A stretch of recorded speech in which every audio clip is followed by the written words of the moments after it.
সূচনাদের বাড়িতে ছিল বড় এক আম গাছ। সেই আম গাছের আম ছিল অনেক মিষ্টি আর মজা। মানুষজন অনেক টাকা দিয়ে সেই গাছের আম কিনে খেত।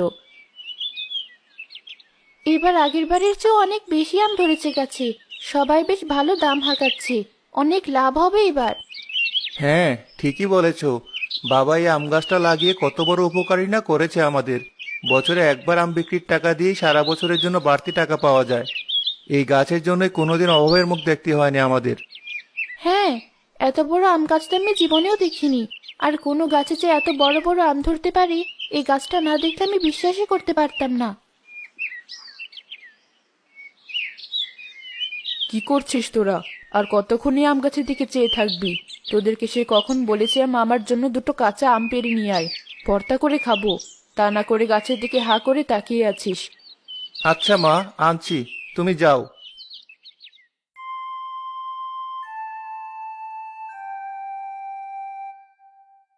আপা, খুব খিদে পেয়েছে আমার, কিছু খেতে দাও না। আমার কাছে যা খাবার ছিল সব শেষ হয়ে গিয়েছে, এমনকি পানিটুকু পর্যন্ত নেই। তোকে এখন কি খেতে দেবো আমি? তুই চল আমার সাথে, বেশি পথ আর বাকি নেই। আর একটু এগোলেই আমরা পৌঁছে যাব পরের গ্রামে। তখন তুই নানির বাড়িতে যা মন চায় পেট ভরে খাস। না, আমি আর এক কদম হাঁটতে পারবো না। হয় তুমি আমাকে এখন কিছু একটা খেতে দাও, নয়তো আমায় কোলে করে নানির বাড়ি নিয়ে যাও। তা না হলে আমি এখানেই বসলাম। এ কেমন কথা বলছিস শুভ? আমিও তো তোর সমান রাস্তা হেঁটেছি, আমারও তো অনেক খিদে পেয়েছি, তবুও তুই এমন কথা বলছিস? কি করব, আমার সত্যি অনেক খিদে পেয়েছে। আপু দেখো, আমাদের মাথার উপর গাছটাতে কত বড় বড় আম। এখান থেকে একটা আম পেড়ে দাও আমায়। এত বড় আম একটা খেতে পারলে আমাদের দুজনেরই খিদে মিটে যাবে। কার না কার গাছ, আমরা আন্দাজে না বলে খাবো আম? আরে আপু, কিছুই হবে না। এতগুলো আম, ওরা টেরই পাবে না যে এখান থেকে একটা আম পেড়ে খেয়েছি আমরা। আর আশেপাশে তো কাউকে দেখা যাচ্ছে না। কাকে বলতে যাবে তুমি এ গাছের আম পেড়ে খাওয়া যাবে কিনা? তাই তো, একটা আমই তো, কি আর হবে খেলে? বল তুই কোন আমটা পারবো তোর জন্য? ওই তো আপু, ওই আমটা বড় আর একটু পাকা পাকাও মনে হচ্ছে। ওই আমটাই পারো। আচ্ছা, তুই দাঁড়া, এখনই পারছি।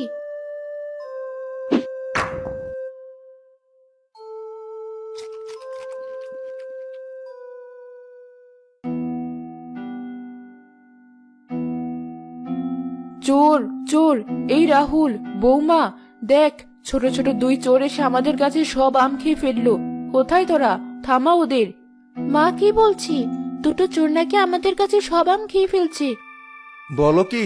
এই গ্রামের তো কারো সাহস হওয়ার কথা না আমাদের গাছের আম পেড়ে খাওয়ার। চলো তো গিয়ে দেখি কে আম পেড়ে খাচ্ছে।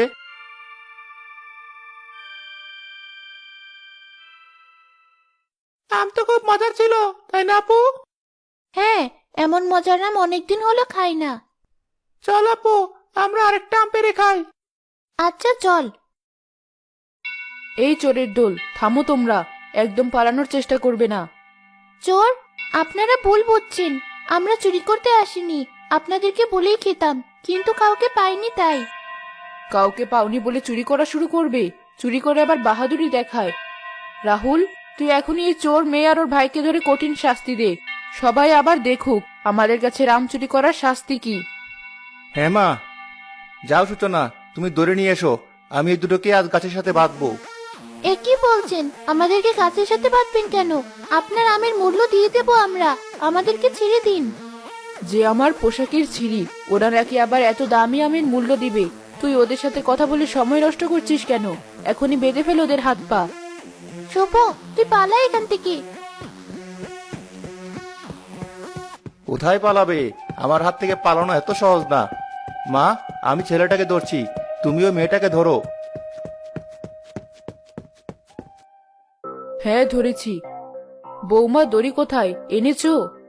হ্যাঁ মা, এই নিন। আমার চুল ছাড়ুন বলছি, আমার চুলগুলো সব ছিঁড়ে যাবে তো। আর আমার ভাইকে ছেড়ে দিন, ওর কোনো দোষ নেই। আমি ওকে আম ছিঁড়ে খাইয়েছি, সব দোষ আমার। এই যে গ্রামবাসীরা, দেখুন আমাদের গাছের আম চুরি করে খাওয়ার শাস্তি। আরো সাবধান হয়ে যান। যদি কখনো আপনারা আমাদের গাছের আম চুরি করার চিন্তা করেন, তাহলে আপনাদের কি পরিণতি হতে পারে দেখুন। এই বাচ্চা ছেলে মেয়ে দুটোকে ছাড়বে না। বলে গেছে আগের কথা। আমাদের গ্রামের অপু শাহিন মিলে এর আগের বার এই গাছের আম পেড়ে খেয়েছিল বলে কি নির্মম ভাবেই না পিটিয়েছিল ওদের। ওদের বাবা মা এত করে ওদের হাতে পায়ে ধরার পরেও আর অন্য গ্রামের ছেলে মেয়েদের এত সহজে ছেড়ে দেবে এরা? এবার আপনারাই বলুন, চুরি করার অপরাধে এই ছেলে মেয়ে দুটোর কি শাস্তি দেওয়া যায়? এদেরকে এখনই উচিত শিক্ষা না দিলে এরা ভবিষ্যতে আরো বড় চোর হবে। ওদেরকে দেখে আমাদের ছেলে মেয়েরাও এমন চুরি ডাকাতি শিখবে। আরে ওরা কি বলবে? তুই ওদেরকে জিজ্ঞাসা করছিস কেন? আমাদের গাছের আম চুরি করেছে এই দুটো চোর, তাই ওদের শাস্তিও আমরাই দেব। কটা আম যেন চুরি করেছে ওরা? মাত্র একটা আম্মা। তুমি এত বড় আমটাকে মাত্র একটা আম বলছো কেন? এই একটা আমই তো 3টা আমের সমান। এই একটা আম চুরি করার অপরাধে ওদেরকে 100টা লাঠির বাড়ি দেওয়া হোক। এ কি বলছেন মা? বাচ্চা মানুষ ওরা, লাঠি দিয়ে তো আঘাত করলে ওরা অনেক কষ্ট পাবে, নয়তো মরেই যাবে। সেটা ওদের চুরি করার আগে ভাবার দরকার ছিল। এখন তো শাস্তি পেতেই হবে। বৌমা, রাহুল, এ নাও তোমাদের লাঠি, আর ওদেরকে পেটানো শুরু করো। হ্যাঁ মা, করছি। আমি এই ছেলেটাকে পেটাই, আর তুমি ওই মেয়েটাকে পেটাও সূচনা। আচ্ছা ঠিক আছে। আমাকে মেরে ফেলবে আব্বু। আমি আর কখনো আম চুরি করবো না। আমাকে আর মারবেন না, আমার ভুল হয়ে গেছে, আমাকে ক্ষমা করে দিন। আমার ভাইকে আর মারবেন না, ও ছোট মানুষ, ওর কোনো দোষ নেই। ওর বদলে আমাকে মারুন আপনি। তোমার নিজের ভাগের মারই তো বাকি আছে এখনো, আবার নিজের ভাইয়ের ভাগেরটা খেতে চাইছো? এই বৌমা, তুমি মেয়েটাকে না মেরে দাঁড়িয়ে আছো কেন? মা, ও তো ছোট মানুষ। বুঝেছি, তুমি পারবে না। আমাকে দাও লাঠিটা, আমি ওই মেয়েটাকে উচিত শিক্ষা দিচ্ছি। মা আর ছেলে মিলে 2 ভাই বোনকে অনেকক্ষণ মারলো। গ্রামের লোকজন তাদের কষ্ট সইতে না পেরে আর তাদের উপর হওয়া অত্যাচার না থামাতে পেরে সেখান থেকে একে একে চলে গেল। আমার হাতই ব্যথা হয়ে গেল মারতে মারতে। এখন কি করব বলতো? কটা মার পড়েছে ওদের গায়ে মোট? বেশি না মা, 50টার মতো। মাত্র? আরো এতগুলো বাকি আছে, কিন্তু আমি তো আর পারছি না। মা রাখুন, আর মারতে হবে না ওদের। ওদেরকে মারতে গিয়ে আপনি নিজেকে কষ্ট দিচ্ছেন, যেখানে ওরা অনেক আগে মার খেয়ে কাহিল। তা ঠিক বলেছ, কিন্তু আশেপাশের মানুষেরা কি বলবে? আমি এত দুর্বল যে সামান্য 100টা বাড়ি দিতে পারলাম না লাঠি দিয়ে। আপনি তাকিয়ে দেখুন মা, কেউ নেই আমাদের আশেপাশে, সবাই অনেক আগেই চলে গেছে। ও, আগে বলবে তো। যাও, একটু পানি নিয়ে এসো, খেয়ে জুড়াই আমি। এই রাহুল, তুইও আয়। আচ্ছা মা, আসছি। দেখ, এই কটা মারকে দুজনই কাহিল। নিজের শরীর দুর্বল লাগলেও অনেকদিন পর কাউকে মন মতো পেটাতে পারলাম, এখন খুব ভালো লাগছে। হ্যাঁ মা, আমারও। এমন সুযোগ এখন খুব কমই আসে। এই গ্রামের সবাই এখন আমাদের দেখে ভয় পায়। বাবার কৃতিত্ব আমরা ধরে রেখেছি। এই নিন মা, আপনাদের জন্য পানি। শুভ, কোথায় তুই? এই তো আপু, আমি এখানে। আমার খুব পানির পিপাসা পেয়েছে, একটু পানি দাও না আমাকে। আপনাদের কাছে তো পানি আছে, আমার ভাইটিকে একটু পানি দিন, ওর খুব পানি পিপাসা পেয়েছে। আচ্ছা দিচ্ছি। দাঁড়াও বৌমা, শখ কত, পানি খাবে? আম খেয়ে পেট ভরেনি, আবার পানি খেতে চাই। ওদেরকে 1 ফোঁটাও পানি দেবে না তুমি বৌমা, চোরদের আবার পানি খাওয়ার শখ। কিন্তু মা, ওই ছোট ছেলেটা তো অনেক অসুস্থ হয়ে পড়েছে, যদি কিছু হয়ে যায়? হলে হলো, তোমার কি? দেখে তো মনে হয় দুটোই এতিম, কারো কিছু যায় আসবে না।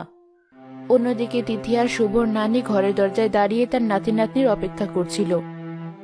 সন্দেহ এলো প্রায়, অথচ এখনো ওই 2 ভাই বোনের আসার কোনো খবর নেই। পথে কোনো বিপদ হলো না তো ওদের? আরে বরে, তুমি বাইরে দাঁড়িয়ে আছো যে এই সময়? যাও, ঘরে যাও, দিনকাল ভালো না। আমাদের গ্রামে আজ রাহুলদের বাড়িতে অচেনা ছোট ছোট দুটো ছেলে মেয়েকে ওরা পিটিয়েছে আজ। বলো কি, কোন ছেলে মেয়েদেরকে? হবে অন্য কোনো গ্রামের হয়তো। বেছে বেছে ওদের গাছের আমি পেরে খেতে হলো ওদের, আর কোনো গাছ পেলো না। ওদের কপালই খারাপ আসলে। ছেলে মেয়ে দুটোর বয়স কেমন বলতে পারবে? ছেলেটা দেখতে রোগা, শুকনা, 7-8 বছরের হবে হয়তো। আর মেয়েটা 12-13 বছরের হবে মনে হয়। ওর স্বাস্থ্য মোটামুটি ভালোই আছে। আরে, আমার নাতি নাতনি দুটো তো ঠিক এমনই। তুমি আমাকে ওদের কাছে নিয়ে চলো, আমি দেখে নিশ্চিত হই ওরাই আমার নাতি নাতনি কিনা।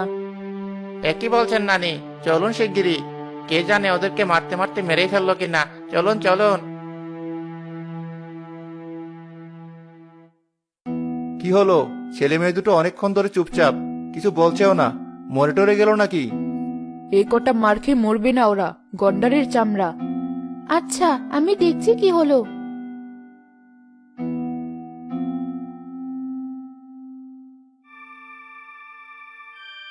তা কি দেখলে সূচনা? বেঁচে আছে ওরা? মেয়েটা তো ঘুমিয়ে গেছে, কিন্তু ছেলেটা কোনো কথাও বলছে না, নড়াচড়াও করছে না। মনে হয় অজ্ঞান হয়ে গেছে। আচ্ছা দাঁড়াও, আমি ফেরাচ্ছি ওর জ্ঞান। রাহুল শুভর গালে জোরে একটা চড় মেরে বসলো, আর সে চরের শব্দে সূচনার ঘুম ভেঙে গেল। তাদের নানিও সেখানে পৌঁছে গেল প্রায়।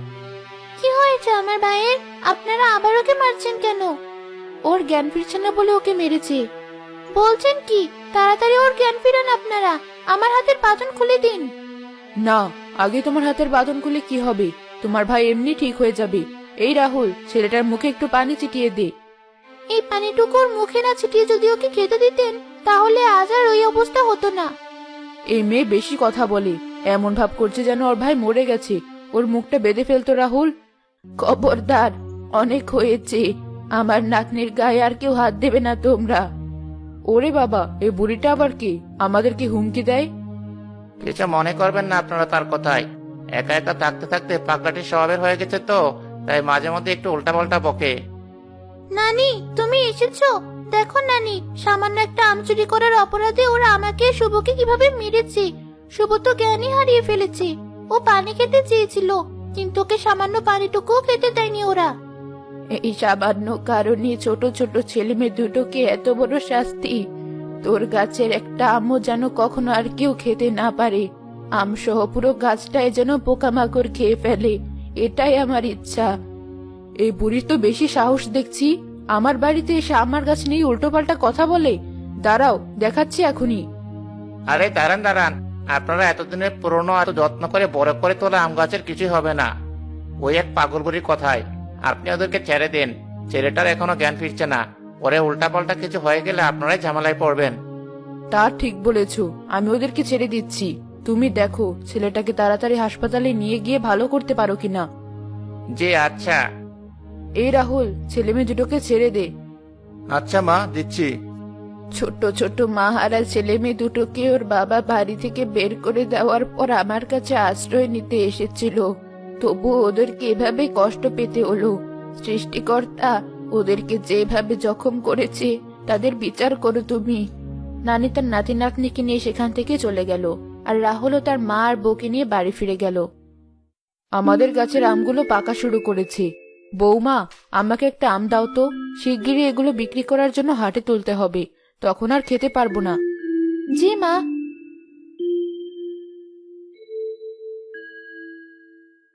এই নিন।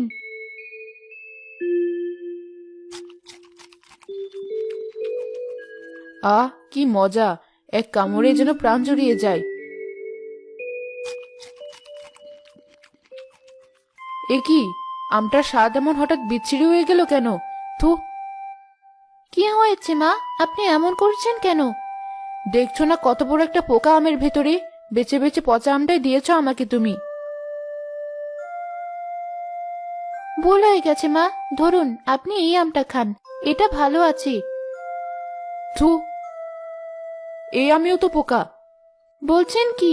যেখানে এই গাছের একটা আমেও পোকা পাওয়া কষ্ট হয়ে যায়, সেখানে পরপর দুটো আমে পোকা পাওয়া গেল। বাকি আমগুলো ঠিক আছে কিনা দেখি তো। সূচনা আর তার শাশুড়ি মিলে বাকি আমগুলো ছিলে দেখলো সেগুলোর ভেতরও পোকা।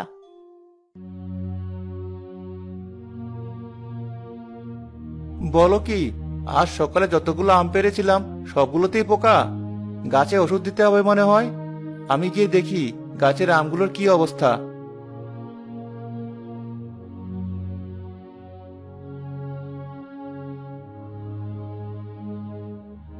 কি দেখলি বাবা, গাছের আমগুলো কি ঠিক আছে?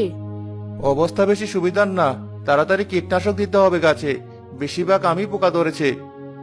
ওই বুড়ির কথা কি তাহলে ঠিক হতে চললো অবশেষে? ধুর বৌমা, তুমি কোথাকার কোন বুড়ির কথা ধরে বসে আছো? এমন হওয়া অস্বাভাবিক কিছু না, ওষুধ দিলেই ঠিক হয়ে যাবে। বাবা, তুই তাড়াতাড়ি ওষুধ দেওয়ার ব্যবস্থা কর গাছটাতে। আচ্ছা মা। রাহুল পুরো গাছটাতে ওষুধ ছিটানোর পরও গাছের সবগুলো আম পোকামাকড়ের আক্রমণে নষ্ট হয়ে গেল। এমনকি গাছের ডালপালাগুলো পর্যন্ত পোকামাকড়ের আক্রমণে ভেঙে যেতে থাকলো। দূর থেকে দেখে গাছটাকে আম গাছ না ভেবে পোকামাকড়ের গাছ ভাবতে শুরু করলো মানুষজন। কিভাবে কি হয়ে গেল কিছুই বুঝলাম না। আমাদের কত বড় সর্বনাশ হয়ে গেল। সব দোষ ওই বুড়ির। ওই বুড়ি কোনো জাদুবিদ্যা করেছে নিশ্চয়ই। না মা, সব দোষ আমাদেরই। এভাবে আর কতদিন সামান্য এক আম গাছ নিয়ে অহংকার দেখাবো আমরা? গ্রামের একটা মানুষও আমাদের সাথে হেসে কথা বলে না, ভয় পায়। সবার ঘরেই ছেলে মেয়ে আছে, অথচ আমাদের ঘরে একটা শিশুরও হাসির শব্দ শোনা যায় না, কারণ আমরা অন্যের ছেলেমেয়ের হাসি কেড়ে নিয়েছি। সূচনা, তুমি কি বলছো এসব? আমি সত্যি বলছি। বাবাই আম গাছটা লাগিয়েছিলেন যেন সবাই মিলেমিশে এই গাছের আম ভাগাভাগি করে খেতে পারি। অথচ তিনি মারা যাওয়ার পর আমরা টাকার লোভে পড়ে তার উদ্দেশ্য ভুলে গিয়েছি আর নিষ্পাপ বাচ্চাদের শাস্তি দেওয়া শুরু করেছি। তারই শাস্তি সৃষ্টিকর্তা আমাদেরকে দিচ্ছেন। তুমি মনে হয় ঠিকই বলছো বৌমা। এখনো সময় আছে মা, চলুন আমরা ওই ছেলে মেয়ে দুটো আর তাদের নানির কাছে ক্ষমা চাই, সাথে এই গ্রামবাসীর কাছেও। তারপর যদি সৃষ্টিকর্তা আমাদের দিকে মুখ তুলে তাকায়। ঠিক আছে বৌমা, চলো। সবাই মিলে তিথি, শুভ আর তাদের নানির কাছে ক্ষমা চাইলো, সাথে গ্রামবাসীদের কাছেও। আস্তে আস্তে পোকামাকড়ের গাছ স্বাভাবিক হওয়া শুরু করলো এবং পরবর্তীতে আম ধরলে সেগুলো গ্রামবাসীদের মাঝে বিলিয়ে দিল তারা।